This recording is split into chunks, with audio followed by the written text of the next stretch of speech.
जय श्री कृष्णा। श्रीमद् भगवद गीता अध्याय 2 श्लोक 46।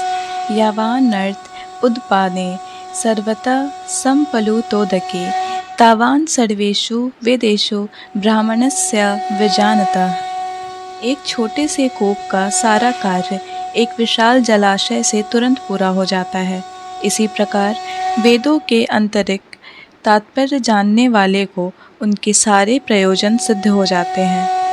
तात्पर्य: वेदों के कर्मकांड विभाग में वर्णित अनुष्ठानों एवं यज्ञों का ध्येय आत्म साक्षात्कार के क्रमिक विकास का प्रोत्साहित करना है और आत्म साक्षात्कार का ध्येय भगवद गीता के 15वें अध्याय में इस प्रकार स्पष्ट किया गया है। वेद अध्ययन का ध्येय जगत के आदि कारण भगवान कृष्ण को जानना है। अतः आत्म साक्षात्कार का अर्थ है कृष्ण को तथा उनके साथ अपने शाश्वत संबंध को समझना। कृष्ण के साथ जीवों के संबंध का भी उल्लेख भगवद गीता के 15वें अध्याय में ही हुआ है। जीवात्माएं भगवान के अंश स्वरूप हैं, अतः प्रत्येक जीव द्वारा कृष्ण भावनामृत को जागृत करना वैदिक ज्ञान की सर्वोच्च पूर्ण अवस्था है। श्रीमद् भगवद गीता में इसकी पुष्टि इस प्रकार हुई है। हे प्रभु, आपके पवित्र नाम का जाप करने वाले भले ही चंडाल जैसे निम्न परिवार में क्यों न उत्पन्न हुआ हो, किंतु वह आत्म साक्षात्कार के सर्वोच्च पद पर स्थित होता है। ऐसा व्यक्ति अवश्य ही वैदिक अनुष्ठानों के अनुसार सारी तपस्याएं संपन्न किए होता है और अनेकानेक बार तीर्थ स्थानों में स्नान करके वेदों का अध्ययन किए होता है। ऐसा व्यक्ति आर्य कुल में सर्वश्रेष्ठ माना जाता है। अतः मनुष्य को इतना बुद्धिमान तो होना ही चाहिए कि केवल अनुष्ठानों के प्रति आसक्त न रहकर वेदों के उद्देश्य को समझे। अधिकाधिक इंद्रिय तृप्ति के लिए ही स्वर्ग लोक जाने की कामना ना करे।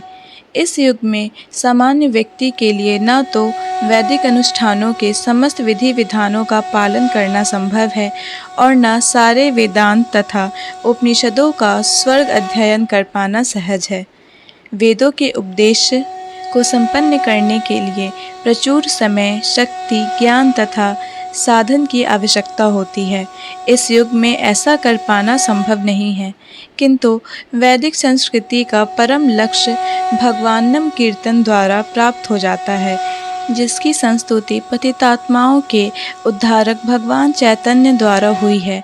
जब चैतन्य से महान वैदिक पंडित प्रकाशानंद सरस्वती ने पूछा कि आप वेदांत दर्शन का अध्ययन ना करके एक भावुक की भांति पवित्र नाम का कीर्तन क्यों करते हैं, तो उन्होंने उत्तर दिया कि मेरे गुरु ने मुझे बड़ा मूर्ख समझकर भगवान कृष्ण के नाम का कीर्तन करने की आज्ञा दी। अतः उन्होंने ऐसा ही किया और वे पागल की भांति भगवानोत्तम हो गए। इस कलयुग में अधिकांश जनता मूर्ख है और वेदांत दर्शन समझ पाने के लिए पर्याप्त शिक्षित नहीं है। वेदांत दर्शन के परम उद्देश्य की पूर्ति भगवान के पवित्र नाम का कीर्तन करने से हो जाती है।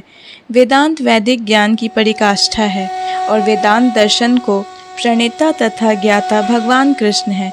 सबसे बड़ा वेदांती तो वह महात्मा है जो भगवान के पवित्र नाम का जप करने में आनंद लेता है। संपूर्ण वैदिक रहस्यवाद का यही चरम उद्देश्य है।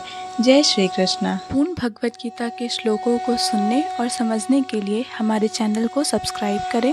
अगर वीडियो पसंद आया हो तो इसे लाइक और शेयर करें।